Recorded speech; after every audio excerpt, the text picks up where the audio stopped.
ശ്രീമാത്രേ നമഃ. അരുണാരുണ കൗസുംഭ വസ്ത്രഭാസ്വൽ കടീതടി. സ്തനങ്ങളിൽ നിന്ന് നേരെ വരുന്നത് കടിപ്രദേശത്തേക്കാണ്.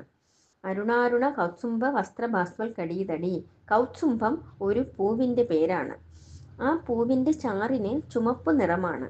ആ ചുമപ്പ് ചാറിൽ മുക്കിയ തുണി കൊണ്ട് മറച്ചവൾ. നല്ല ചുമന്ന പട്ടുകൊണ്ട് അരക്കെട്ടിനെ മറച്ചവൾ. ഈ ദേവിക്ക് ആകെ മൊത്തം ഒരു ചുമപ്പ് നിറമാണ്. ചുമപ്പ് ശക്തിയുടെ നിറമാണ്. രത്നകിങ്കിണികാരമ്യ രശനാദാമ ഭൂഷിത. ദേവിയുടെ അരക്കെട്ടിലെ ആ ചുമന്ന വസ്ത്രം അവിടെ തന്നെ സ്ഥിരമായിട്ട് നിർത്താൻ വേണ്ടിയിട്ട് ഒരു അരഞ്ഞാണം. ഈ ദേവി എപ്പോൾ ഒന്ന് ഇളകിയാലും ഒരു ചെറിയ ശബ്ദം കേൾക്കാം. അപ്പോൾ ശബ്ദമയമാണ് ദേവി എന്നർത്ഥം. അരക്കെട്ട് കൊണ്ടാണ് സൃഷ്ടി നടത്തുന്നത്. ശബ്ദമയമായിട്ടുള്ള അരഞ്ഞാണം അവിടെ കെട്ടിയിരിക്കുന്നത് ശബ്ദമാണ് പ്രപഞ്ചത്തിന്റെ മൂലസ്രോതസ് എന്നുകൂടി ഇവിടെ കാണിക്കുന്നു. കാമേശ്വജ്ഞാത സൗഭാഗ്യ മാർദ്ദവോരു ദ്വയാന്യുത. കാമേശ്വരനാൽ മാത്രം അറിയപ്പെടാവുന്ന ഊരുക്കളുടെ അഥവാ തുടകളുടെ മാർദ്ദവത്തോടു കൂടിയവൾ. ഈ ദേവിയെ അറിയുവാൻ കാമേശ്വരനല്ലാതെ വേറെ ആർക്കും സാധിക്കുകയില്ല എന്നർത്ഥം. ഈ ദേവിയെ പ്രാപിക്കണമെങ്കിൽ അല്ലെങ്കിൽ അറിയണമെങ്കിൽ നമ്മൾ ശിവനായി തീരണം.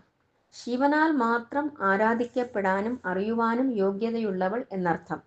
അത്രയും ഗോപ്യവും ഗൂഢവുമായിട്ടുള്ള സ്ഥലത്തിരിക്കുന്നവൾ എന്നുമർത്ഥം. ശിവനാകണമെങ്കിൽ എന്ത് വേണം? കാമനിഗ്രഹം നടത്തണം. കാമം എന്നാൽ ആഗ്രഹം. ആഗ്രഹ നിഗ്രഹം നടത്തിയവനാരോ അവൻ ശിവൻ. ആഗ്രഹങ്ങളുടെ നീർച്ചുഴിയിൽ നിന്ന് വിട്ടാൽ മാത്രമേ ഈ ദേവിയെ അറിയാൻ സാധിക്കുകയുള്ളൂ. ആഗ്രഹങ്ങളെ നിഗ്രഹിക്കാൻ അല്ലെങ്കിൽ ഇല്ലാതാക്കാൻ രണ്ട് വഴികളേയുള്ളൂ. ഒന്ന്, അത് സാധിപ്പിക്കുക. അല്ലെങ്കിൽ ആ ആഗ്രഹം ഏതുപോലെയാണോ നമ്മുടെ മനസ്സിൽ വന്നത് അതുപോലെ അത് താനെ പുറത്തു പോകും. ഈ രണ്ട് വഴികളല്ലാതെ മൂന്നാമതൊരു വഴി ആഗ്രഹ നിഗ്രഹത്തിനില്ല. അങ്ങനെ ആഗ്രഹ നിഗ്രഹം നടന്നു കഴിഞ്ഞാൽ നമ്മൾ ശിവനായി. ആ ശിവനാൽ ആരാധിക്കപ്പെടുന്നവളാണ് ഈ ദേവി. മാണിക്യ മകുടാകാര ജാനുദ്വയ വിരാജിത.